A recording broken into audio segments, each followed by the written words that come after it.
Salutations le plus fraternelles à tous les amis de la MAT, à tous les sympathisants de la MAT. Shalom et plan succès à tous nos amis qui nous soutiennent de partout, à nos bien-aimés qui se sont abonnés à notre chaîne, à nos bien-aimés qui se sont donné la peine, n'est-ce pas, de pouvoir partager nos vidéos, que les Très-Hauts vous viennent en aide. Nous ne cesserons jamais de vous être si reconnaissants pour ce dont vous faites à notre égard. Que les Très-Hauts vous bénissent abondamment. Abonnez-vous sur la MAT officielle. Vous serez richement bénis. Car nous venons dans le but d'éclairer ou bien de répondre à vos préoccupations. Vous avez notre numéro. Appelez-nous pour discuter si vous voulez. Le numéro est affiché déjà. Vous pouvez nous appeler comme vous voulez et nous sommes ensemble. Et j'aimerais ici aujourd'hui aller un peu vite parce que nous avons déjà commencé une thématique sur la manipulation politico-religieuse. Aujourd'hui, j'aimerais évoquer un peu la partie 2 de la manipulation politico-religieuse. Autrefois, nous avons expliqué la manipulation politico-religieuse. Nous avons évoqué l'aspect politique en disant que aujourd'hui nous pouvons constater dans des pays, dans nos nations, que et surtout en Afrique en particulier, et des hommes d'État qui manipulent leur population dans le but tout simplement de rester longtemps au pouvoir. Et la manipulation est détail. Et nous avons parlé en disant qu'il y en a même d'autres qui créent des rebelles, qui se créent eux-mêmes de propres opposants, mais qui en réalité ne sont pas des opposants. Il y en a d'autres qui créent même des guerres. Il y en a d'autres qui créent même des groupes rebelles dans le but de rester longtemps au pouvoir. On fait croire à la population que nous sommes attaqués, mais en réalité, ils sont en connivence. Vous comprenez? Et le retour, c'est que c'est le peuple qui il paye les pots cassés. Vous comprenez? Et tout en parlant de cela, nous avons évoqué, comment dirais-je, la trahison. Vous comprenez? Dans la manipulation, nous trouvons aussi la trahison. C'est pourquoi d'ailleurs nous avons évoqué le livre de Matthieu au chapitre 27, où nous avons parlé, dans Matthieu chapitre 27 à partir du verset 3, nous avons évoqué Judas comme étant le traître. Et Judas, il a trahi et il a eu le 30 pièces d'argent. Mais après un moment donné, il s'est rendu compte que l'amour était plus fort que le billet des banques. L'amour était plus fort que le pièce d'argent. Il est allé rendre cet argent-là. Mais les sacrificateurs qui avaient déjà conclu la mission avec Judas lui ont dit ceci: nous ne pouvions plus récupérer cet argent. Ce qui est fait est déjà fait.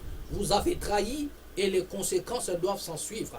La personne que vous avez trahi sera mise à mort. Vous comprenez?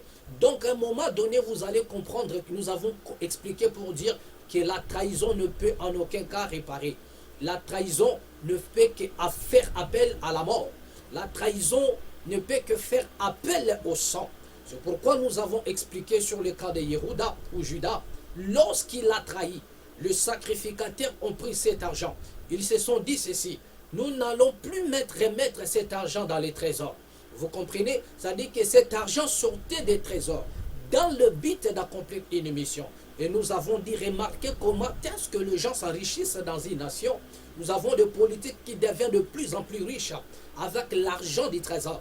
Et le peuple ne font que s'appauvrir. Vous comprenez? Et pendant tout ce temps, c'est la manipulation qui bat les records. Et nous avons encore expliqué en disant ceci, que dès lors que Judas a trahi, il est allé remettre ses 30 pièces d'argent. Les sacrificateurs ont récupéré cet argent et ils sont allés acheter avec cet argent le champ du sang qu'ils ont appelé Akeldama en hébreu, qu'ils ont appelé Akeldama, le champ du sang. Et c'est là où l'on enterrait tous les gens des nations. Vous comprenez? Donc le prix de la trahison, l'argent de la trahison a acheté un champ du sang. Vous comprenez? Et nous avons expliqué en disant, dans chaque nation où la population est trahie par ses dirigeants, cela fait appel toujours au sang. dans une nation où la trahison bat déjà les records. Bien-aimé, le salaire, c'est le sang. C'est le peuple qui paye le prix. Vous allez constater dans ces diverses nations, et il y aura des morts. Vous comprenez? Il y aura des crimes, il y aura des assassinats. Tout ça pourquoi? Parce qu'il y a la trahison. Et nous avons expliqué en disant ceci, tous ceux-là qui ont trahi leur nation, ils ont transformé leur nation à Akeldama. Cela veut dire le champ du sang. Nous avons dit qu'aujourd'hui l'Afrique ressemble à Akeldama, un champ du sang. Aujourd'hui les Congos ressemblent à Akeldama, le champ du sang. Pourquoi? Parce qu'il y a des traîtres. Il y a des gens qui ont, c'est-à-dire qui ont accepté, qui ont jugé bon qu'il faut bien pour eux de trahir la nation. Il y a des gens qui ont pactisé avec les ennemis même de l'Afrique. Vous comprenez? C'est-à-dire ils ont cédé leur nation aux mains de pilleurs. Ils ont cédé leur nation aux mains des envahisseurs. Toujours dans le but de rester longtemps au pouvoir. Et c'est pourquoi nous pouvions constater qu'il y a des morts de gauche à droite. Il y a même la population qui est en train de partir et faire naufrage dans la Méditerranée. Toujours pourquoi? Parce que les pays ou bien les nations sont à la merci de leurs ennemis. Vous comprenez? Parce qu'il y a la trahison et le peuple est obligé de sortir. Les conséquences, et c'est la mort qui frappe le peuple dans chaque coin de l'Afrique. Et ce sont des choses que nous avons tenté d'expliquer sur le plan politique, comment est-ce que la manipulation se passe. Vous allez remarquer que dans une nation pauvre, mais les politiciens, ils sont riches. Mais comment deviennent-ils riches? Si ce n'est par le détournement, si ce n'est par la manipulation de l'opinion. Vous comprenez? Ils deviennent de plus en plus riches. Et les populations ne font que s'appauvrir. Vous comprenez? Et derrière des hommes politiques, par le voie de la manipulation. Vous comprenez? Et nous avons expliqué aussi la manipulation sur le plan religieux en disant qu'ils sont en connivence avec certaines politiques. Vous comprenez? Avec certains ennemis de la population. Les religieuses, des dadis, des hommes de Dieu, prophètes ou docteurs, tous ceux que vous connaissez là. Vous comprenez? Qui devraient en principe être du côté du peuple pour combattre l'injustice, pour combattre les anti-vaillants. Ceux-là qui sont censés représenter Dieu. Vous comprenez? Mais aujourd'hui, ils sont en connivence avec l'ennemi dans le but de trahir la population. C'est pourquoi vous allez vous rendre compte qu'aujourd'hui, ils sont dans des sectes pernicieuses, ils sont dans des sectes bizarres, dans le but de manipuler l'opinion. Pendant que le peuple pleure, pendant que le peuple est en train de gémir, mais ils sont là pour vous donner des faux espoirs en vous disant, cherchez premièrement le royaume des cieux. Vous comprenez? Pendant ce temps, il y a des ennemis qui cherchent votre terre. Il y en a vos envahisseurs qui veulent de votre terre. Mais vous-même, la population, on vous dit, cherchez le royaume des cieux. Et on vous ajoute encore en disant que tout ce qui vous arrive, c'est la volonté de Dieu. Vous manquez d'eau, vous manquez la nourriture. Vous manquez de tout. Et on vous dit c'est la volonté de Dieu. Mais curieusement, cette volonté de Dieu ne s'abat rien que sur ce qui appelle Jésus. Cette volonté de Dieu là ne s'accomplit ou bien ne s'abat rien que sur ceux-là qui sont nuit et jour en train de prier Dieu. Mais cette volonté de Dieu ne s'abat jamais sur des politiques qui sont en train de marcher dans le chemin de l'injustice. Cette volonté de Dieu ne s'abat jamais dans leur maison. Ils sont dans l'abondance, ils mangent bien, leurs enfants sont bien scolarisés et ils sont dans le luxe. Mais ceux qui invoquent Jésus, ceux qui appellent, ceux qui invoquent Dieu nuit et jour, ils sont dans la misère. Et on leur dit leur misère, c'est la volonté de Dieu. Regardez un peu ce paradoxe. Et nous avons dit, tout ça c'est la manipulation. Vous comprenez? Et ils disent aux gens que vous irez chercher le royaume. Ils disent aux gens de chercher. Pourquoi? Parce qu'eux-mêmes n'ont pas trouvé et ils sont obligés de renvoyer les autres à aller chercher. Vous comprenez? Déjà, ils vous disent que vous êtes étrangers sur votre pays, votre cité c'est le paradis. Mais après, ils vous disent d'aller aussi chercher ça encore. Vous comprenez? Et cela m'interpelle encore sur une chanson que beaucoup de gens aiment. Ce frère a chanté en disant, je dois partir mais dans un contrat lointain que j'ignore encore. Vous comprenez? Donc il est conscient qu'il doit partir. Mais là où il doit partir, lui-même ne connaît pas. Lui-même ignore là où il doit partir.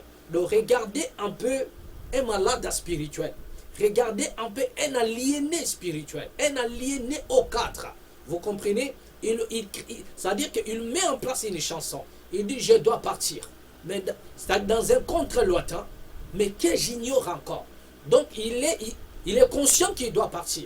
Mais là où il doit partir, lui-même il ignore. Mais il veut quand même partir. Vous comprenez? Regardez un peu ce genre de malade.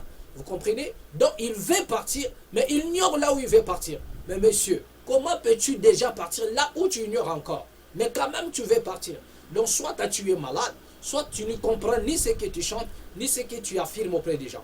Et les gens adorent cette chanson pour aussi emboîter les pas. Bien-aimés, vous devriez réveiller votre conscience. Ça, c'est aussi là de la manipulation. Vous comprenez? Et c'est de ça qu'il s'agit. Aujourd'hui, j'aimerais entamer rapidement la deuxième partie sur la manipulation. Vous comprenez? Directement, nous avions donné notre verset référence. Apocalypse au chapitre 12. Là où nous parlons de cette femme enveloppée du soleil avec toute sa gloire. Vous comprenez? Et nous avons dit ceci, que cette femme enveloppée du soleil, ce n'est rien d'autre que l'Afrique. Parce que ça, c'est un langage codé. Vous comprenez? Regardez, remarquez un peu que la femme était enveloppée. Lorsqu'on dit enveloppée, tout comme on peut dire emballée. Donc, c'est-à-dire qu'il était à l'intérieur du soleil. Parce qu'elle était enveloppée. Donc, c'est-à-dire que la femme s'est retrouvée à l'intérieur du soleil. Et nous avons expliqué en disant, on ne peut pas être en contact avec le soleil et garder une, je ne sais pas moi, une posture ou bien avoir une image un peu éclairée. On ne peut qu'être foncé tout en croisant le soleil. Et cette femme était enveloppée par le soleil. Et c'est-à-dire, cette femme ne pouvait pas être rouge, ne pouvait pas être bleue, ne pouvait pas être blanche, ne pouvait pas être rose et ne pouvait qu'être noire. Car même lorsque l'homme blanc s'approche du soleil, c'est pour se bronzer. Mais combien plus forte raison, cette femme qui était enveloppée du soleil. Et c'est pourquoi nous avions autrefois comment décortiquer cela en disant qu'il s'agit bel et bien de la femme de l'Afrique. Cette femme représente l'Afrique. Vous comprenez? Et les dragons qui s'est levé dans le verset 3 de l'Apocalypse 12, il s'agit ici de l'impérialisme. Vous comprenez? Qui s'est levé depuis la nuit des temps dans le but de tuer soit cette femme, dans le but d'éliminer et le potentiel de cette femme, dans le but de priver à cette femme sa liberté, de priver à cette femme sa gloire. La raison pour laquelle les dragons s'est levé, l'impérialisme s'est levé, dans le but de combattre cette femme-là. Pourquoi? Parce qu'il a peur du potentiel, il a peur de la vie que cette femme va donner au monde. Nous avons dit que l'humanité tout entière a échoué. Elle ne peut que réussir. Cette femme-là qui a enfanté l'humanité, il n'y a qu'elle qui peut réussir, sauver. Elle peut réussir cela. Il n'y a qu'elle seule. Il n'y a que cette femme africaine. C'est-à-dire que je parle de l'Afrique. Et en parlant de l'Afrique, je parle de la conservation des valeurs. Je parle de valeurs spirituelles. Je parle de la valeur culturelle. Je parle de véritables amours. Vous comprenez? Il n'y a que cette femme-là qui peut sauver l'humanité par l'amour, par sa culture, par sa diversité. Vous comprenez? Il n'y a que cette femme-là qui peut donner la direction et à l'humanité tout entière. Et nous avons dit ceci, que cette femme-là aujourd'hui est victime d'une manipulation. Victime. Et elle est en train de pleurer nuit et jour. Vous comprenez? Et pendant que nous sommes en train de parler, cette femme-là est à terme. Pour donner encore vie. Vous comprenez? Et les dragons n'ont pas besoin que cette dernière puisse enfanter. Son problème, elle doit toujours souffrir. Elle doit toujours souffrir, mais sans pour autant donner vie. Il ne faut pas qu'il y ait le meilleur. Il ne faut pas qu'il y ait de personnes qui évoluent, qui vont étonner l'humanité tout entière. Autrefois, nous avons donné tant d'exemples, rien que pour affirmer cela. Et cette femme, nous disons ceci, elle était enveloppée du soleil. Nous disons que c'est l'Afrique. avec tous ses potentiels, dont les dragons s'élèvent dans le but de tuer. Et personne ne peut poser un démenti que cette femme-là ne pouvait qu'être noire. Vous comprenez? Et nous parlons, quand nous parlons de noir, nous voyons directement les couleurs de la royauté. Même quand vous demandez à un Yéroudim, cela veut dire un juif, un rabbin, un érudit digne de son nom, il ne peut pas poser un démenti. Posez-leur la question en leur disant, la couleur noire représente quoi? Il vous dira que la couleur noire représente la royauté. Ce qu'on a appelé, ce qu'on appelle en hébreu Hamel Kout.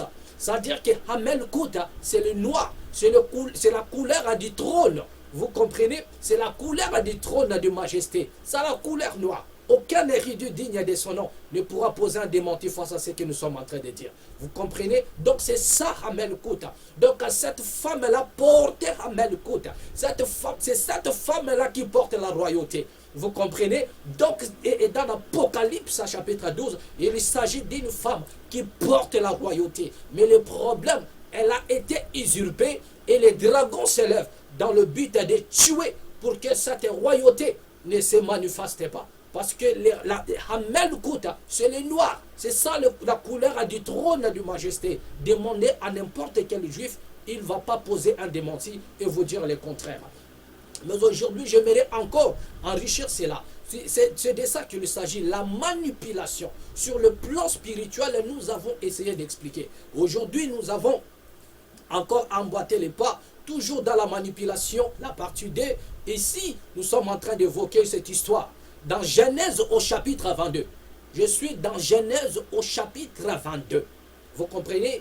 Nous avons dit que c'est la Hamel Kout, cette couleur noire, qui est le trône même de majesté. Mais le dragon ne réussira jamais c'est-à-dire à bafouer ce trône pendant longtemps. Le dragon ne réussira jamais à tuer ce que cette femme porte en elle. Elle doit affronter, elle doit donner vie, elle doit conserver l'humanité. Vous comprenez? Et rien ne pourra se tenir à peu n'importe des complots mondiaux. Peu n'importe de complot, cette femme doit donner vie, ipso facto. Vous comprenez? Et tout ça, il s'agit de la manipulation dans le but d'aveugler le peuple pour que ce dernier ne réclame pas leurs droits, pour que ce dernier ne se réveille pas. Je suis ici pour vous montrer encore une forme de la manipulation. Je suis ici dans le livre de Genèse au chapitre 22. À partir et déjà du verset 2, il s'agit ici d'Abraham. Abraham, lui, selon l'illustration, quand vous lisez Genèse au chapitre 22, on vous dit noir sur blanc que Dieu aurait demandé, ou bien même, je dirais, selon ce qui est écrit, Dieu a demandé à Abraham, à son fils. Il dit à Abraham, donne-moi ton fils. Donne-moi ton fils que tu aimes beaucoup. Nous savons tous qu'à un moment donné, cet homme était en train de pleurer en disant, je m'avais sans enfant et c'est Éléazar de Damas qui sera mon héritier. Vous comprenez? Et son problème, il avait besoin d'une postérité. Il a pleuré longtemps. Et après un moment donné, selon ce qui est écrit, Dieu s'est révélé et Abraham pour lui dire que ta femme Sarah aura un fils. Vous comprenez? Et après un moment donné, lorsque cette parole s'est accomplie, Abraham a eu un fils. Et l'Écriture nous montre aussi qu'Abraham, Dieu a éprouvé Abraham pour lui demander Isaac. Dieu a dit à Abraham, donne-moi ton fils, donne-moi Isaac à ton fils. Vous comprenez? Et la question que nous nous posons ici, Dieu peut-il demander l'enfant de quelqu'un? Vous comprenez? Et la façon dont il a demandé cet enfant, c'était pour que Abraham puisse aller sacrifier son fils. C'était pour que Abraham puisse aller sacrifier Isaac. Vous comprenez? Il avait déjà compris le langage. Il dit, je dois, c'est-à-dire que Dieu me demande d'aller sacrifier Isaac. Mais quand vous lisez les Écritures, vous allez vous rendre compte qu'Abraham a pris son fils. Ils sont allés à la montagne avec son fils. Et arrivé arrivé à l'endroit propice, l'endroit où Abraham devrait sacrifier Isaac, il a pris son fils, il a ligoté. Et au moment où il a voulu porter la main sur son fils pour le tuer, Pas selon la demande de Dieu. Il nous voit sortir en disant Abraham, Abraham, ne tue pas ton fils. Vous comprenez? Regarde à côté, il y a un agneau. Vous comprenez? Et vous connaissez comment est-ce que la scène s'est déroulée selon ce qui est écrit. Mais j'aimerais ici réveiller la conscience et l'esprit de tous ceux-là qui me suivent. Bien-aimés, vous avez été victime d'une manipulation au travers de ces versets bibliques. Beaucoup de pasteurs, beaucoup de pseudo-pasteurs, des daddies, des pseudo-prophètes, docteurs, des apôtres, pseudo-apôtres. Voyez, ils ont manipulé la population. Ils ont manipulé le peuple au travers de ces versets. Et vous qui êtes au son de ma voix, victime de cela, ou vous qui avez agi au nom de ces versets pour traquer, pour ravir les biens d'autrui, il est temps que vous puissiez vous repentir. Bien-aimés, il est temps, au travers de ce que nous allons révéler ici, bien-aimés, vous irez tout droit dire à Daddy, rendez-moi mes choses que vous avez reçues, rendez-moi mes biens que vous m'avez volés par la voie de la manipulation. Bien-aimés, vous allez vous rendre compte que lorsque Abraham est allé avec son fils, selon la demande de Dieu, il lui dit, donne-moi ton fils, ton unique. Il a accepté de donner, mais arrivé quelque part, Dieu lui a dit, non, regarde à côté, ne porte pas la main sur son fils, sur ton fils. Donc vous allez vous rendre compte qu'en réalité, Dieu n'a pas demandé Isaac.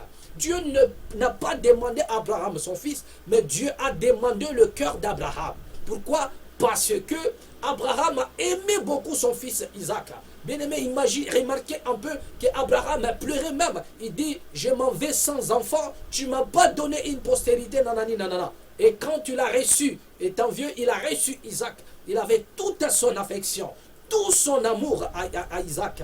Vous comprenez? Et Dieu a vu cela. Il dit à Abraham, le langage de Dieu, c'était pour dire à Abraham, le même amour que tu as de ton fils, tu dois aussi me le donner.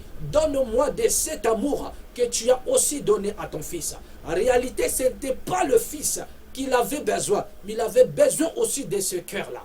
Il avait aussi besoin de cet amour-là. C'est pourquoi même, vous allez remarquer qu'il est écrit dans Deutéronome au chapitre 6 à partir du verset 5. Matthieu au chapitre 22 à partir du verset 37. Que tu aimeras l'Éternel et ton Dieu de tout ton cœur, de toute ton âme et de toute ta pensée. Donc c'est de ça qu'il s'agit. Vous comprenez? Mais Abraham, il a aimé son fils Isaac de toute son âme, de toute sa pensée, de tout son cœur. Mais Dieu, lorsqu'il a regardé, il a compris qu'à un moment donné, Abraham n'était pas intègre. C'est pourquoi même il avait dit à Abraham que marche devant ma face et sois intègre. Parce qu'il avait vu à Abraham le manque quelque part de l'intégrité. Il a interpellé Abraham pour qu'il marche dans l'intégrité. Donc c'est de ça qu'il s'agit. Vous comprenez qu'il avait demandé cet amour. Tu aimeras aussi le Créateur, ton Dieu, de tout ton cœur, de toute ton âme et de toute ta pensée. Mais Abraham avait tout son cœur sur son fils. Et Dieu n'avait pas demandé le fils. Le preuve en est, il est venu avec son fils dans la montagne. Il est reparti. Il est rentré, si vous voulez, à la maison avec son fils Isaac. Isaac n'est pas resté dans le lieu où il devrait être sacrifié, mais Isaac était retourné avec son père. Mais les dadis, lorsqu'ils ont demandé Isaac, à tous ces bien-aimés-là, où est parti Isaac? Vous avez demandé, vous avez utilisé ce verset pour voler, parce que vous ne maîtrisez pas les Écritures. Bande des ignorants. Ils ont pillé le bien d'autrui en disant que tu aimes beaucoup ta voiture là, tu aimes beaucoup ton argent, tu aimes beaucoup tes bijoux, et Dieu te demande, donne-moi ton Isaac. Mais alors que Isaac il est venu avec son père, et il est retourné avec son père. Bien aimé, si Daddy te dit cela, si Daddy te dit, donne-moi Isaac, dis-lui la vérité, que Daddy, voici mon Isaac. Je viens avec mon Isaac. Mais quand je regarde les Écritures, l'Écriture me dit que Isaac n'était pas resté à la montagne. Lui, il devait être sacrifié. Il est venu avec son père. Il est retourné à la maison avec son père. Donc moi, je viens avec mon Isaac et je retourne avec mon Isaac à la maison. C'est ça les Écritures. C'est ça la parole. Vous comprenez? Je sais que là où vous êtes assise, là où vous êtes, et vous avez dit, waouh! Est-ce que nous connaissions ces paroles avant? Bien-aimés, vous n'avez pas connu, mais vous étiez sous l'emprise de la manipulation. C'est pourquoi vous avez déposé votre Isaac. C'est pourquoi Dadi a utilisé ce verset pour vous voler. Et ici, j'en appelle à tous ces pseudo-prophètes, tous ces Dadi qui ont utilisé ce verset pour voler les biens d'autrui. Bien-aimés, il est temps que vous puissiez vous repentir. Il est temps que vous puissiez rendre les biens d'autrui. Dieu n'a pas demandé Isaac, mais il a demandé le cœur d'Abraham. Le prévané, Abraham n'était pas resté, mais pourquoi est-ce que vous demandez à vos fidèles de ramener leur Isaac et de le laisser chez vous, de le laisser à soi-disant église? Pourquoi est-ce que ces gens-là ramènent leur Isaac pour le laisser chez vous, alors que dans les Écritures, Isaac, il est venu avec son père et il est retourné avec son père. Vous comprenez, c'était juste pour accomplir Deutéronome au chapitre 6 le verset 5 et le Matthieu à partir du verset 22, Matthieu chapitre 22 le verset 37. Tu aimeras l'Éternel et ton Dieu de tout ton cœur et de toute ta pensée. Mais laissez-moi te dire que tu ne dois pas te limiter là. Mais que veut dire ce verset? Tu aimeras l'Éternel et ton Dieu de tout ton cœur et de toute ta pensée. 1 Jean au chapitre 4 le verset 20 qui dit: si tu aimes Dieu et tu haïs ou bien tu détestes ton frère, tu es un menteur. Vous comprenez? Dans 1 Jean au chapitre 4, le verset 20. Si quelqu'un dit qu'il aime Dieu et il haït, il déteste son frère, c'est un menteur. Comment peux-tu prétendre aimer Dieu et détester celui qui est à côté de toi? Pourquoi? Parce que celui qui est à côté de toi, mais bien aimé, c'est toi-même. Vous comprenez? Donc à détester celui qui est là, c'est se détester soi-même.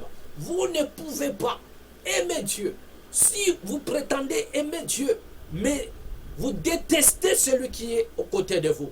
Bien aimé, l'Écriture dit, vous êtes un menteur. Et vous allez vous rendre compte, il y a plein de gens ici qui parlent la langue, des langues même qui ne maîtrisent même pas, qui ne maîtrisent rien du tout sur les par la langue, qui font de bruit inutile dans des réseaux sociaux, mais animés de la haine. Ils sont prêts à aller et accuser leurs amis. Ils sont prêts même à aller, et je ne sais pas moi, porter plainte contre leurs bien-aimés, mais tout ça au nom de Dieu. Vous comprenez un peu ça?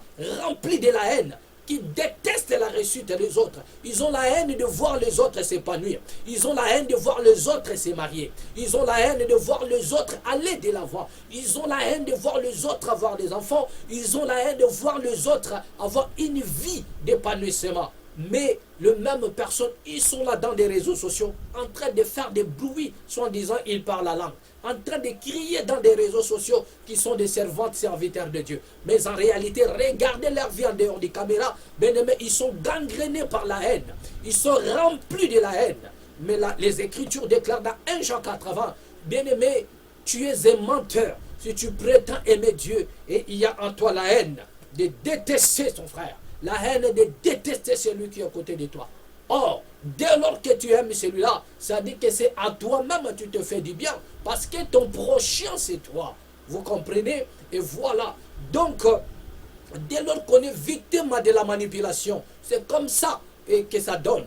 Bien-aimés, vous allez vous rendre compte, aujourd'hui nous avons des hommes de Dieu, des grands manipulateurs. Bien-aimés, nous avons dit autrefois que ces gens-là ne partagent même pas, des égoïstes au cadre. Ils veulent amasser de l'argent.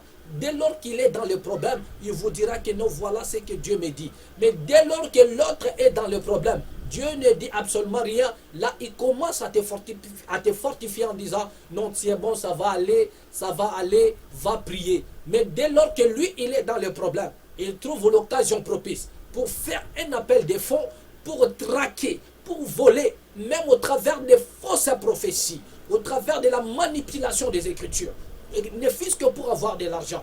Mais dès lors qu'il s'agit d'un fidèle qui est en manque de quelque chose, bien aimé, il va vous exhorter. Il y aura pas, Dieu a dit, là il y aura des exhortations pires et simples. Mais dès lors qu'il s'agit de lui, vous devriez ramener. Il va essayer de prendre des versets de gauche à droite dans le but de manipuler l'opinion.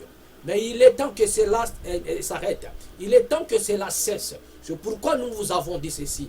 Abonnez-vous sur la MAT officielle, bien-aimé. Partagez nos vidéos. Nous ne manquerons pas de mettre à votre disposition.